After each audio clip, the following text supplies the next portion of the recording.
Sometimes it's hard to find connections. You might be lonesome in some small town thinking there's no hope for music which plays inside your mind, the murals made by dust on hardware store walls, the accidental poetry coming out of the cashier's mouth. Does anyone else notice these things? Does anyone else care? Are they all just ignoring it? Well, today you've found us, the ones who feel it too. In the late 90s, a group of odd youngsters started making music skits, writings, and friends by using their home of Nowhere, Ohio, as a muse. Now, spiraling out from that core, we are here to talk with you so that life won't be so lonely anymore. We've got an indie pop band, Third Class, at thirdclass.net, an inappropriate comedy troupe, Bullskit Productions, at bullskit.com, and so much more, including the hip-hop of Summer Camp Steve, the sample-based soundscapes of Juche, the long-running sponsorship of the Speaking of Music show at YouTube, and the Orange Avocado, a cold-pressed juicery at 1393 Boardman Canfield Road, Boardman, Ohio.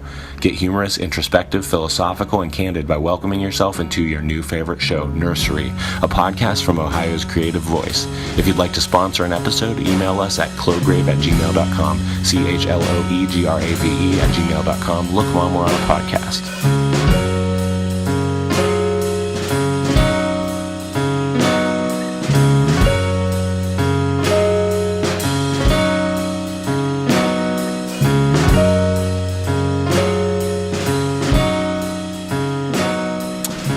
Ladies and gentlemen, broadcasting to you, not live, from the greater Cleveland area, I present to you Nursery Podcast. You hear our theme music? That was a guy playing a brass instrument. My name is Lee Boyle. Greg. I'm Craig. So, I'm Lee. This is Greg and Craig. We have quite a show for you today, a real lineup of sorts. First thing I want to touch... Hold on to your butts. Hold on to your butts, ladies and gentlemen. Samuel L. Jackson, Jurassic Park. So classic. Anyhow. You said that? What did you say to me? I don't remember that scene. This is the worst start to a podcast. I don't even know what to say to that. Sorry. It doesn't matter. What we're here to talk about is Major League, an even more classic movie, Charlie Sheen. We are living in a time, people, where Cleveland sports all of a sudden has jumped the tracks, and I don't know how to talk about sports, but anyway, it's jumped the tracks, and now it's on its own. They're winning. So what's happening right now is we're October 21st, 2016, where the Cavs have won the World Series. The Browns have, nothing really has happened with them. And the Indians are doing very well. Here to talk about it, our correspondents, Greg and Craig. Greg, what is your thought on Cleveland sports in this era? I've never been more happier in my life. Yeah, man, I see that you're all caps here and there posts, and I can tell that you're actually being genuine because it's very rare. Even the Penguins won something this year, correct? I thought this was going to be a Cleveland. We'll just touch on it and we'll move on. It's just Greg. You don't pollute it with Yinzer nonsense. Listeners, just actually, I don't really care. I'm just as a Cleveland fan, I'm supposed to say. Right? Yeah, you have to. Steelers suck and all that. But my friend Greg here, he's a Penguins fan. Yeah, I'm going for 3 out of 4 championship-wise, minus the Browns, obviously. They're going to win out and win the Super Bowl, obviously, but. How cool would that be, though? I would probably just kill myself at that point. There's no worth. If the Browns won the Super Bowl magically, there's nothing worth living anymore. Yeah, I think it's pretty much a known thing that the day after a Browns Super Bowl, the city would pretty much commit like a mass suicide. Mm-hmm. Kind of like one of those cults, where they all just gather together and as they're smiling, just either poison themselves or jump off a bridge. And the smile is an important detail in all this. It would be, it's a very happy suicide. Yeah, weirdly, it would be about joy. Which I guess is the best kind of suicide. So that's good. I prefer awkward or slightly upset suicides, but I get it. I'm not gonna. I agree to disagree. To each his own. Yeah.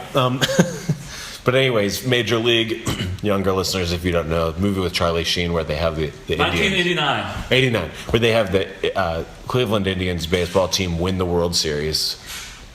In the movie. Actually, they don't even win. Oh yeah. What happens exactly? Yes. The movie ends with them winning the game that gets them into the World Series. But as you find out in the stupid second movie, they never actually end up winning the World Series. Is that You right? know, I've never watched the second one, so I have no idea. Well, that's good because the second One's not great. Second one's pure horseshit. Don't even. It's kind of like they take. Not that I'm opposed to this, but since the first one exists, it's kind of sucks. Like I feel like they kind of make a Wayans Brothers movie or whatever you want, or Naked Gun type movie, whereas the first It's one almost kind too of much like, of a spoof of itself. which is fine. Like if it was existed on its own, but in this case, it's like. It lost all its shit. Yeah, there was a movie that preceded it with like a little bit of gravity to the situation of the actors, and then the second one just was goofball stuff. Not that it matters. But Charlie Sheen was, there was Ricky rumors. Vaughn. Character's name in the movie. In case you're curious. But as of this date, in October 2016, Charlie Sheen, the celebrity who played Ricky Vaughn in Major League, has been called upon by fans on Twitter to possibly, even though that's probably not going to happen, to possibly throw out the first pitch of the first game of the World Series. Which was like a fun rumor to see them tweet Almost, about, but. and throw it out in character as his character As the guy. in the movie. And if you don't know, this character has like a buzz cut and glasses with tape on him, and he's real cool. Very cool. Super cool. Oh, he's just a stud. I would bang him. I would too, even if he was out of character. No comment. That means he would bang him. Yeah. But in general, Craig, Yes. the Cleveland Cavaliers, the basketball team, recently attained their own championship. June 19th, 2016. That's right, and led by a basketball player by the name of LeBron James. They did this thing, and No. Just let him go. they did this thing where they won stuff. So, Akron, Cleveland, everything else. What does that mean? A, economically for this area, and B, culturally. Economically, doesn't mean that much that they want it. The only economic parts of it that are good are that your team goes to the playoffs. The further they go, the more people tend to go to the games and then go out to the restaurants and stuff. So it doesn't really matter that much that they win it all. All it really matters economically is if your team goes to the playoffs a lot, and that way people, are just out and about more in general. Yes. Culturally, it means everything, man. They Yes. did it! They pulled it out! They broke a 50, whatever the fuck year curse. It was amazing. Yeah, They yeah. broke the curse. Cleveland is no longer cursed. If I ever hear anyone say, oh, typical Cleveland, this is what always happens, bad things happen to Cleveland, I'm going to say, no! That's right. That's no. right. Things are great here now. Things are awesome. Because next year is now. Next year is. Wait, did you say now? Yeah. That's up on some of the flyers when the Cavs won. That was like a little slogan on some of the flyers. Next year is now, as in maybe next year. No, next year is now. It was that kind of. No, actually, I get what you're saying. I'm just. Oh, I was gonna say you had to have seen this thing. Yeah, Okay, of course. I was like, what? Okay, but anyways, so culturally it means everything. Can you elaborate a little bit more specifically on that? I know what you're saying, but what else does it mean to you? No, I think Cleveland tended to use, because of all the different near misses and dramatic losses that has happened in sports over the past 50 years, people tend to have the mentality of, you could call it waiting for the other shoe to drop. When things tend to look like they're good, people would usually say things like, oh, well, we all know how this ends up, or we know what's going to happen. Typical Cleveland, something will happen in the end to reverse everything good that's happening, and it'll be a dramatic loss of some sort, and just add that to the pile of 50 plus years of crappy, overly dramatic and tragic losses. Now, that mentality can kind of, I mean, it's always been bullshit in the sense that they've just been that unlucky. Right. But now here's an actual example of saying, no, just your team isn't necessarily just going to lose because they're from Cleveland, because one just proved that wrong. But you never believed that.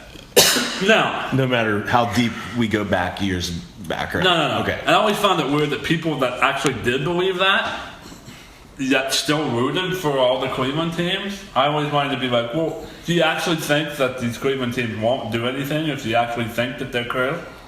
Or think that it's always going to end badly?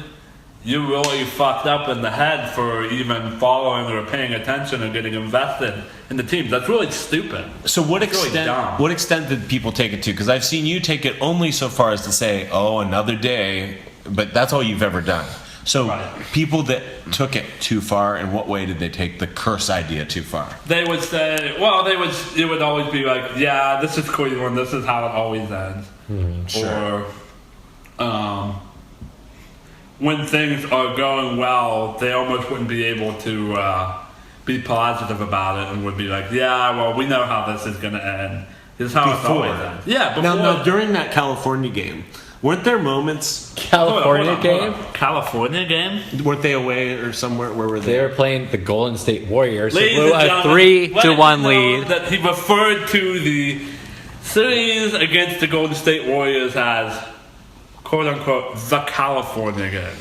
Were they not in California? Please don't. They send were, them but hate there's mail. like 4 They were, other but California That's the teams. strangest way of referring to it. That's fine. Gotcha. So, That's fine. That's so okay. We accept during it. that part, was there a part of you that saw the, even though you don't believe in stuff like that usually, did you see stuff during this game? We'll call it the California game, where people were like, where you were like, here's that moment where people were gonna latch on.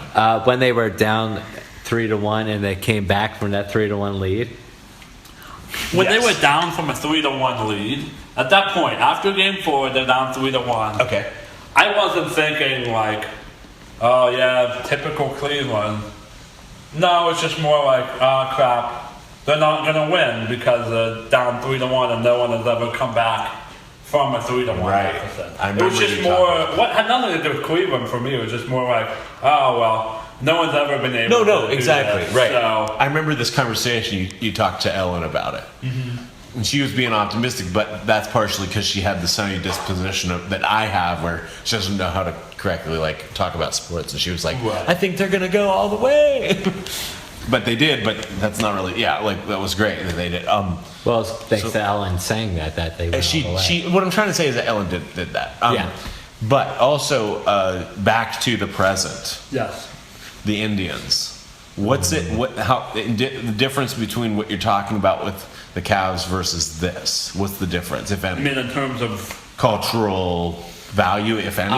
it's what's different is that since it's only been 4 months since we've seen the Cavs lose, I think there's win. been a win. See, it's the Cleveland programming. Even me, the most No, I know. positive, unsuperstitious Cleveland fan, I'm almost programmed to say lose after I say the word Cleveland. After Cleveland won on June 19th, 2016, it's only been, 4 months since then. That was 4 months ago. I think right now there's a change in the idea of, oh, well, yeah, they got this far, but they're probably going to lose because Cleveland always loses. That kind of negative mentality isn't as prevalent now. Although what's funny is, it still is a little bit. Is it? Yeah, I've heard it sometimes a little bit. It's like, oh, well, something will probably happen. And it's like, man, we just had a team completely defy that line of thinking 4 months ago.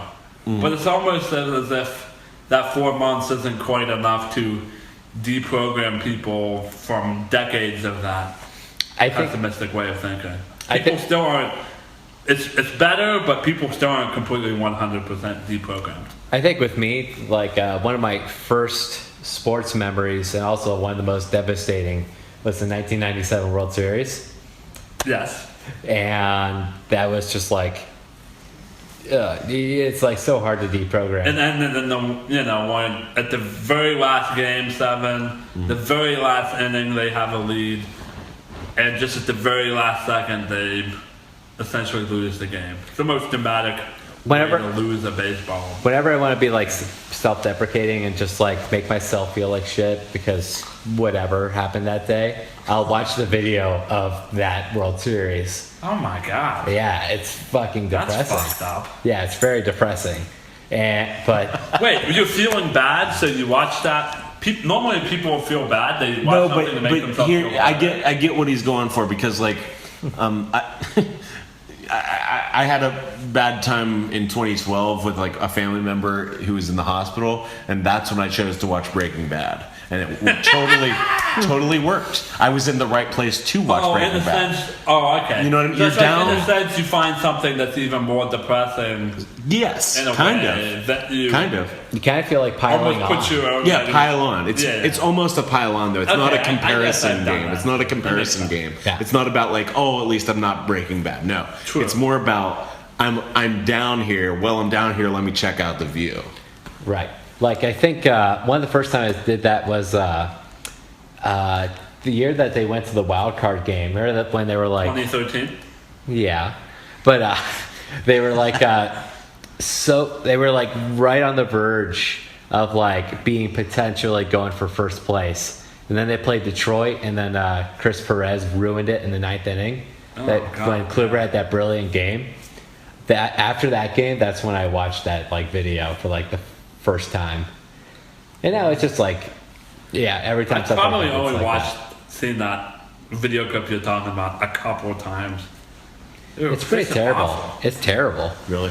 But like, just the hope that the Indians be in the World Series this year, on top of the Cavaliers winning.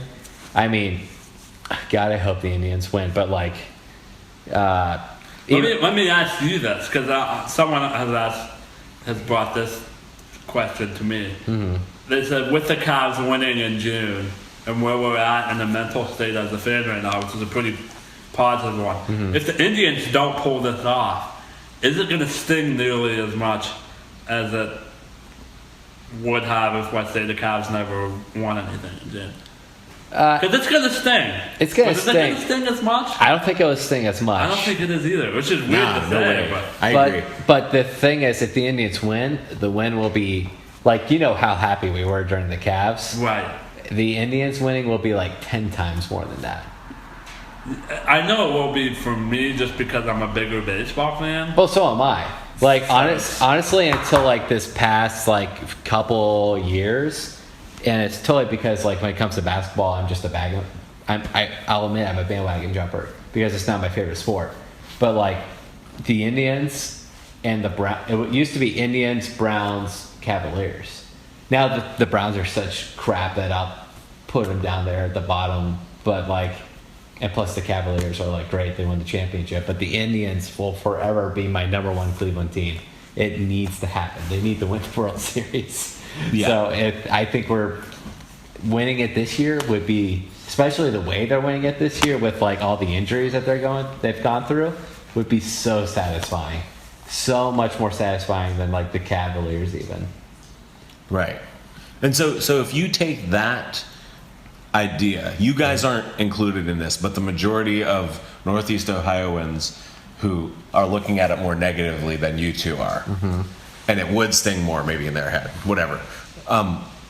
There's a lot of Midwestern states and towns like this, but what does it have to do outside of sports with the mentality that's then brought in? Like, a lot of Ohioans move out. They move to New York, they move to Florida, they move to California, they move somewhere. And then they come back, and then they do that again, and then they come back, and blah. And a lot of states are like this. I'm not singling us out, but there's we've known a lot of people that do that, and they're all cool. But like once in a while, there's this depression that surrounds it, right? I'm always getting sucked back in. There's no jobs here, blah, whatever, mm-hmm. whatever the thing, whatever they're stuck doing, always wanting to be wherever they're not. Would that describe a Cleveland sports fan? Always wanting to be where they're not? You mean almost wishing that we Browns could be rooting for another team or something? Yeah, the martyr thing. Well, I think like and I don't know if I'm answering your question or not, but like the Cavaliers didn't like make Cleveland like great again. The Cavaliers like came back as Cleveland was becoming great again. It wasn't Okay. like, oh, Cavaliers won a championship. Now Cleveland's awesome. It And you're was the speaking Cleveland of like what? Ohio City, like Just- just little like here and there. just like, economic pop up. development, Yeah, jobs. I mean, Jobs. the restaurants are A bit awesome. of a downtown revitalization. Exactly. Of course, That's yeah, exactly all it. that, Yeah. I mean, they kind of like coincided, but like I don't think like it necessarily like the Cavaliers being good caused Cleveland to be great. It just happened to have it all at the same time, and it's awesome. Right.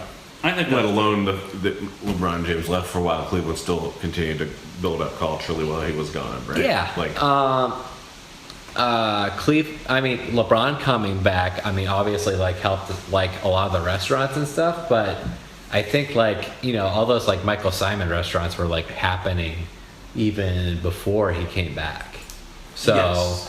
Okay. I mean, obviously, him coming back helps because it gets people in seats who are going to go and eat food, but I think Cleveland was doing good, if not great, by the time he came back.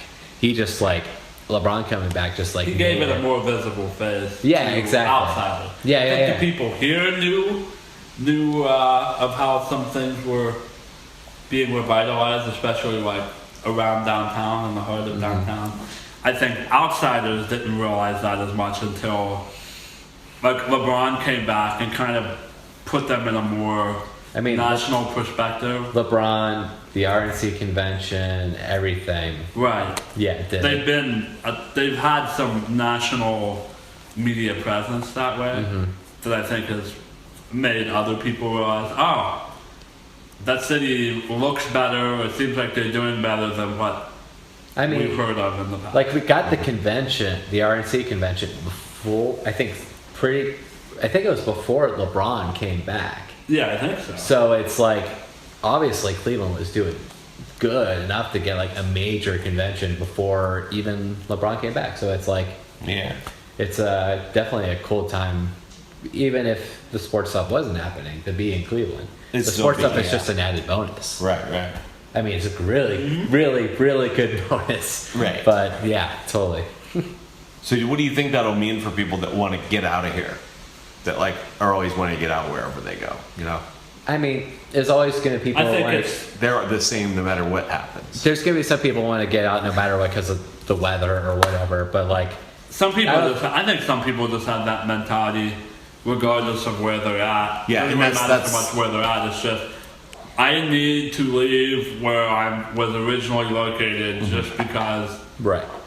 I feel like I need. I feel like I'm not progressing myself unless I leave and get out. And I don't mean it. It sounds like I'm making fun of people that move somewhere, but no, it's just that they have a negative outlook on where they are that I'm making fun of. It's not that they can go. That's cool, but like that they act like their problems stem from Northeast Ohio. Sometimes it's a little bit like, hey, I get that there's a couple things. Yeah, right. But it's not Usually everything. It's just. They're just playing off as stereotypes and using excuses half the time, and then half the time it's just. Or they just have.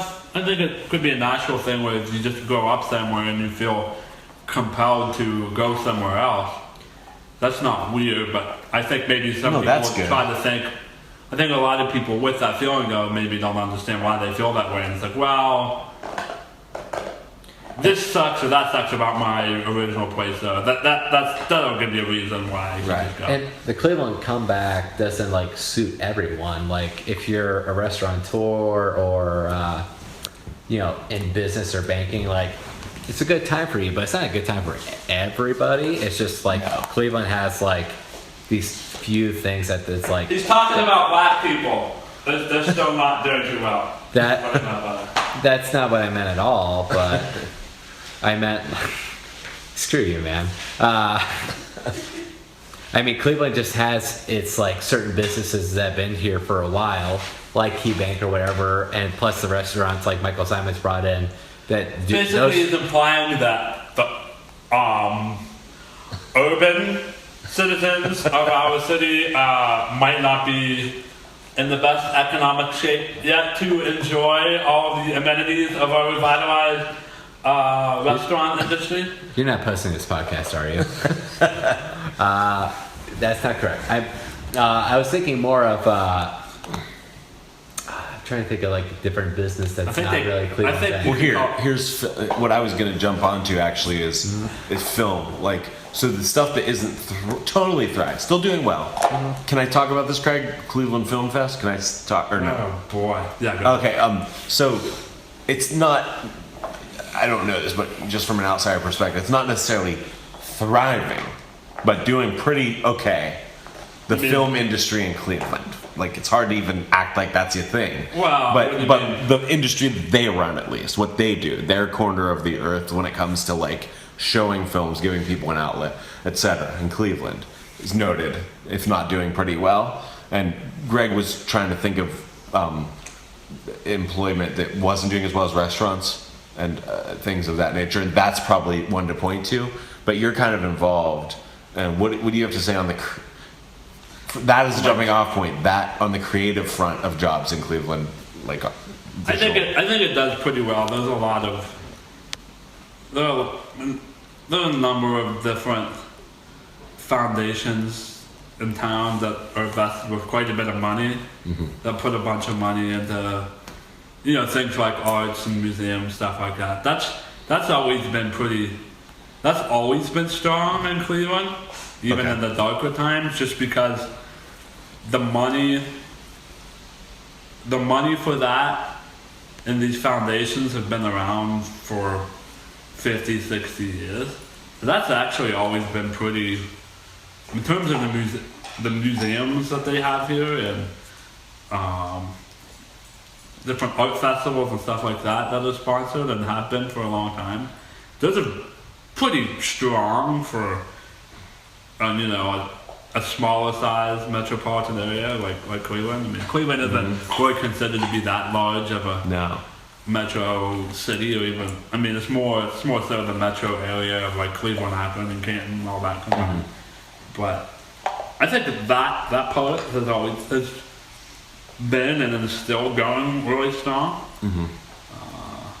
Plus, maybe the film festival is pretty.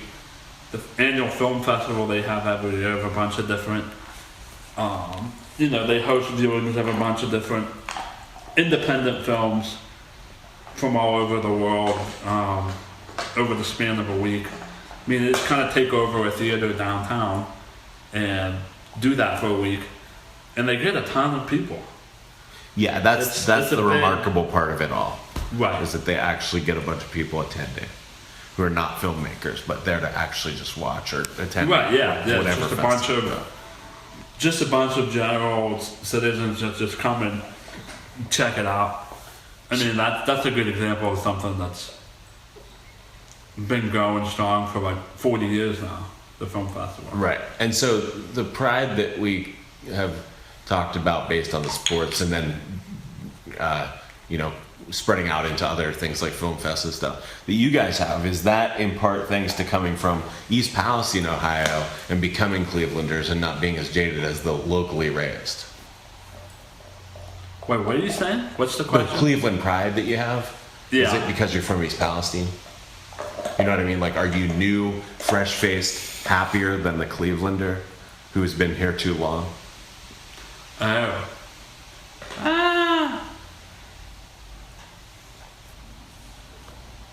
Maybe. I know in some respects, like, I remember thinking, like, being in college and stuff, like... you were always around here. I'm not... Always around, but always knew that, like, I really didn't want to be my home base. Listeners, you know where he went to college? Pittsburgh. His undergraduate was Pittsburgh. Yeah, we'll go ahead. His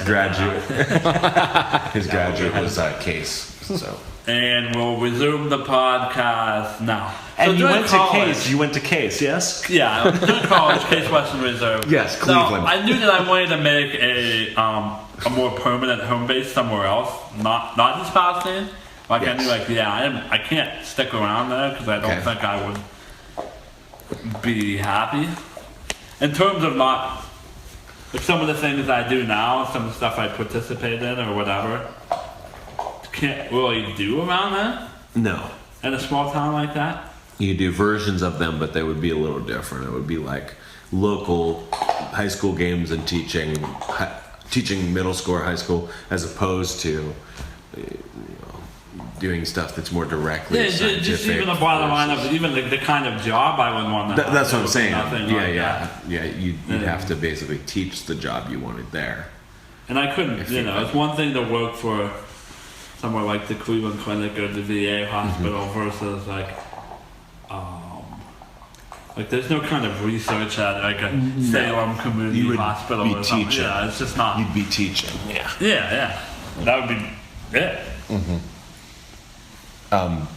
But okay, so yes, maybe to the enthusiasm thing, as far as like you saw opportunity that other people didn't see because they were already here or whatever. Like I guess. Yeah. I don't feel like people are too jaded here. Yeah, most are probably About fine, but we're wanting talking to about yeah.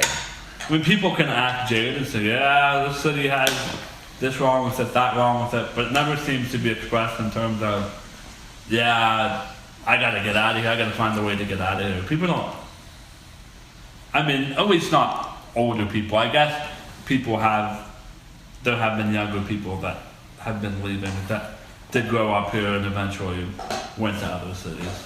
And that's who I'm more well, the ones that did it for a reason where they're That's like almost kind of an unhappy. Ohio thing, though. Ohio in general is losing population that way.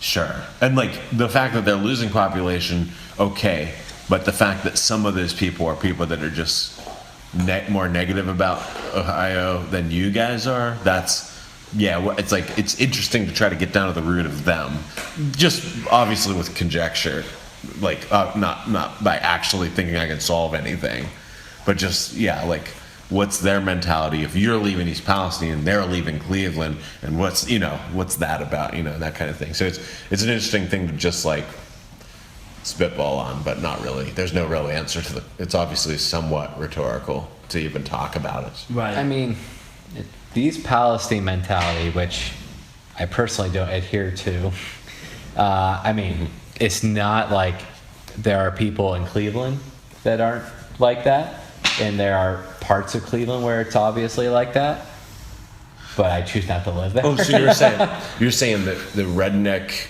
small town thing? I wouldn't even say like redneck, just the blue collarness. There's nothing wrong about being like a blue collar, salty earth worker or anything. Right. That's just not me, Right. Ladies and gentlemen, he's referring to white people. Greg Allison does not like white people. Okay, continue. Correct bait ruins everything. I just, you live in the actual city, and that works for you. I live in this like suburb, like with a mall right down the road and like houses on the street sort of deal. And that works for me. It's just He lives like, at 1207 Mayfield Road. Send them fan mail, please. that's not where I live at all. But it's just I don't know. But I think like living in Cleveland, you can find, if you want that East Palestine mentality, you can find it. If you want the suburban mentality, you It's can all find the it. options. Okay. Yeah, all the options are here. But here's a good example. I can, during a span of a day, in which I've had this day last week, I've woken up here in my loft apartment, whatever. I've gone to work over at the Cleveland Clinic Hospital. Went to eat at a little, Thai restaurant for dinner. Come home, take auto and go hiking in the Metro Park. It's complete, even way more beautiful nature, honestly, than you can really find on that scale in East Palestine. And then come home right from that and go to a baseball game downtown. Like I can do all that in the span of a day. And you can't have a day like that in somewhere like East Palestine. Right. You don't have the option to have a day like that. The larger the week or so. I've touched on this on podcasts with other guests, but say not a day, but a whole week or whatever. Ohioans, just all around. The other draw is New York, Chicago, Washington D.C. Right? Just in general, that like you can take just a couple days out of your life and do one of those things.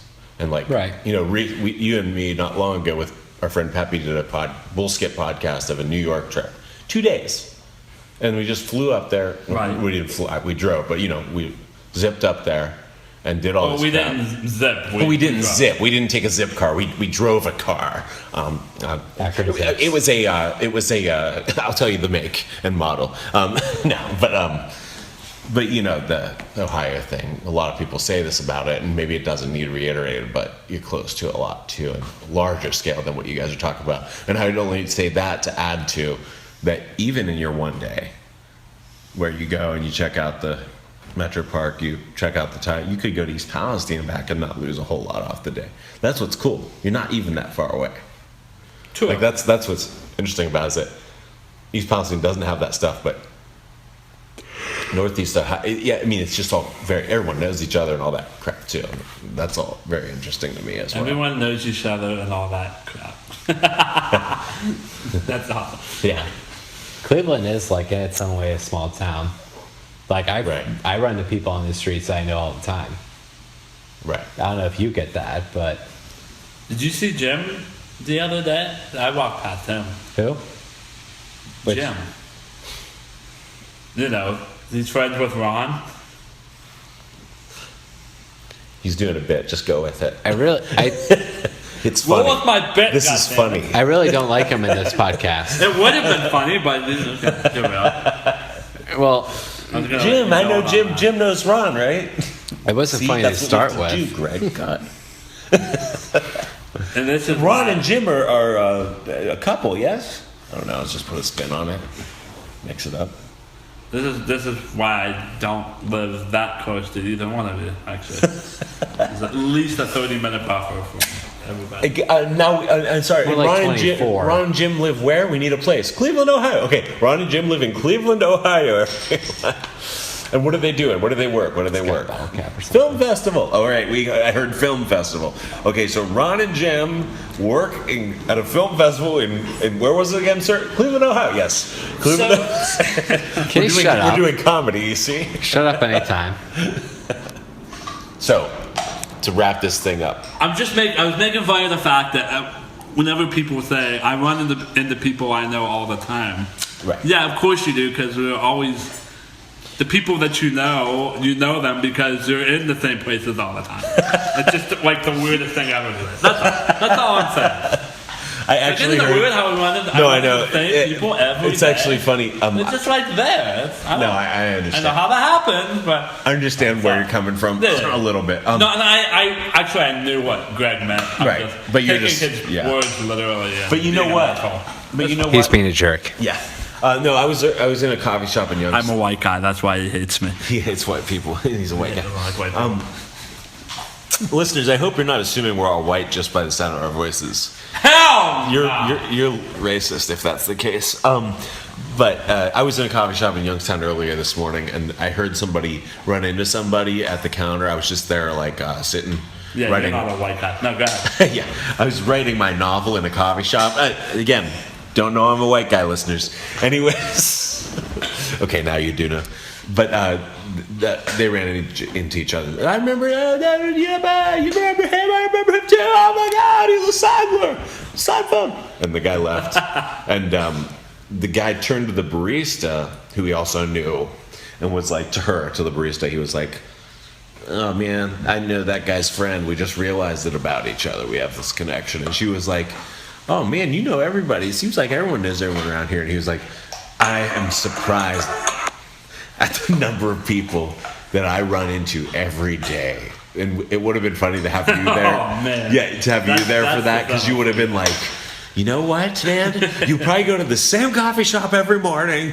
And and you would have, wanted to rip the guy a new one because he was stating the obvious a lot more than what Greg was just doing. But it was interesting because his thing was like, he said it was nauseating almost He described it as nauseating. Nauseating that so many people that he ran into something like that. What's your thought on that? That's weird. You know what I mean? Like, Yeah. like he was joking, but like he was like, Oh, so nauseating. he was like, it's almost nauseating because I know everyone. It's almost like he almost sounded claustrophobic about, or that's not the right word, but you know what I'm saying. No, like, that's you know, sounds he like sounded like he was somewhat just like, appropriate word. yeah, whatever the word is. But do you feel that at all? A, if you go back to East Palestine. B, if you're around like me and the friends of mine that you know that we all know, or in Cleveland, do you feel that way anywhere? No. Okay. The only No, I don't. I'm around a lot of the same people up here in Cleveland, and it doesn't bother me. I can be around some people that I don't necessarily know, but know of them, and they know who I am from East Palestine, just because we grew up there, and it's a small enough town. People do know each other fairly well. Or can recognize each other pretty easily. That can just be annoying. Not nauseating, but annoying just because 90% of those people I don't necessarily either know or that well, or if I do, don't really care for them and don't like them. So that can be kind of annoying. But having that many people I know in general, like up here, it's not a bad thing because I don't normally. There aren't too many people I have to see all the time that bother me. Yeah. You know, I guess back home I'm only there. Those people being there are just a byproduct of me going to see the couple people that don't bother me. Yeah, that's weird. You just kind of have to put up with it. I don't know. I'm making it sound worse than it is. It's like you guys. It's like nothing you guys are the guys you hate in Cleveland of East Palestine, kind of. Pretty like, much, in like yeah. this weird, not in all encompassing sports way necessarily, but it's almost like there is this small. No, it's not bad. It's small. It's not like knowingly negative, but it's a small part of you that did run away in some sense, some small sense. Didn't run far. The whole part of me, all of me ran the hell away and got out. Well, you know, Every bit of it. I don't Yeah. think. I don't think you look at East Palestine as like a terrible place. Is all I mean. No. I don't look at it as terrible. do, It's that's just okay. not, I guess, not fulfilling enough. That's It's cool. not enough. Yeah. What's there is fine. It's just doesn't have everything that I want. It doesn't have everything that I have here, I guess. And again, Because of the I'm variety inclined of to things. understand that in that I feel East Palestine is completely encompassed still in this world. And so it's not like you like cut ties with it by any means. Right. So it's kind of a moot point in that regard to act like it's like gone or something. But in wrapping up, so we touched on Cavs, mostly Cavs and Indians The stuff Cavs, as you put it, the Cavs winning the World Series in the California game. in the California. The Cavs in the California game. Is there anything you want to add regarding those things, or any advice you have for listeners who might be in the same Ohio circumstances that a lot of us are, economically, culturally, or otherwise? Yeah, one, go Tribe. Two, if the Tribe do lose, and I happen to know you, and I hear you say anything like, yeah, typical Cleveland, I will Yes. hurt you. Okay, I will yeah. inflict physical pain upon you. Yeah, man. Great. And after listening to this podcast, you'll understand why I would do that to you. So you shouldn't be surprised. Yeah. And actually, you should accept it when I do it to you and say, you know what, thank you, Craig. Thank you for straightening me out. Because my pessimism was completely unwarranted. If you're going to go as far as to say it after he just told you not to say it, be prepared to completely accept the consequence. Exactly. Greg? Say one, go Tribe. And then one, two. go Tribe, and two, There you go. as painful as it is sticking with the team sometimes, the end result is one of the best moments of your life. All right. I mean, we experienced a lot of that Cavaliers championship together. It was just I'm not part of this, so what are you? Shut up. You're on your own here, dude. Just say your bit. Hey man, take what Greg said and apply it to a broader idea, and who knows? Yeah, I guess it could be taken on any context, really. If you stick with something that's doesn't seem worthwhile half of the time, if not most of the time, then it works out at the end. Then you might end up crying in the middle of Prospect Street in Cleveland. You never know. In a happy way again, yes. Yeah, totally. Happy tears. Happy, yeah. Or standing in the middle of East 9th at 4 a.m. waiting for a parade that doesn't start for 6 hours. Also happy. This Yes. is hypothetical. Yeah, hypothetical. Very hypothetical. It's very hypothetical. Very hypothetical. Ladies and gentlemen, from Nursery Podcast, I'm Lee Boyle. I'm Craig. I'm crying. And this podcast was not brought to you by the Orange Avocado, but you should go there anyways. Find it. It's in Boardman, Ohio. 1393 Boardman Campville Road, Boardman, Ohio. And be sure, people, you don't want to just hang out on the iTunes podcast app. We have a backlog of episodes. Thirdclass.net and bullskit.com. Get on it, man. Really? Get on the horn. I don't use the iTunes app, should I? Good, no.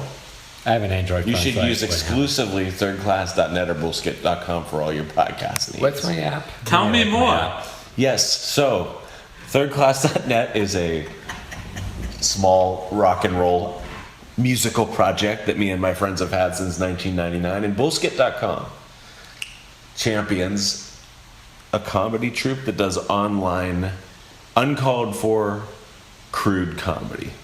Check out Third Class or Bullskit Productions and be pleasantly surprised by the 100+ episodes of Nursery podcast backlog, in that it's not as horrible as you thought it was. Look, Mom, we're on a podcast. Make some pizza, Karen.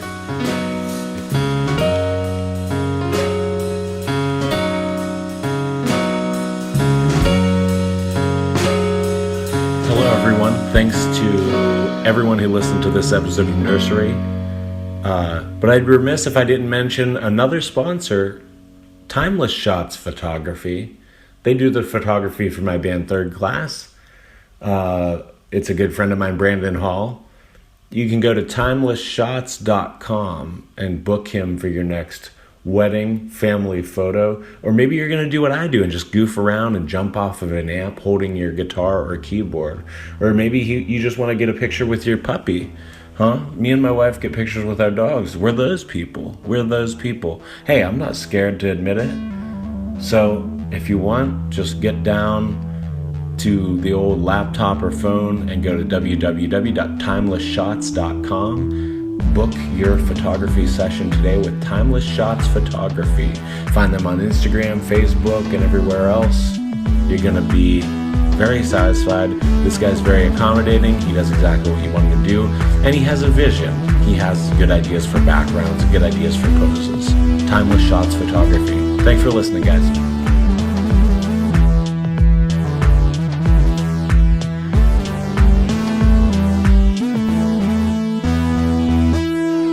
Nursery Podcast is sponsored by the Orange Avocado, Timeless Shots Photography, Eli Funk Records, Juche, Third Class, and Bullskit Productions. Do you like to laugh? Yeah, me too. Check it out at bullskit.com. You're listening to Ohio's creative voice, Nursery Podcast. Thank you for listening.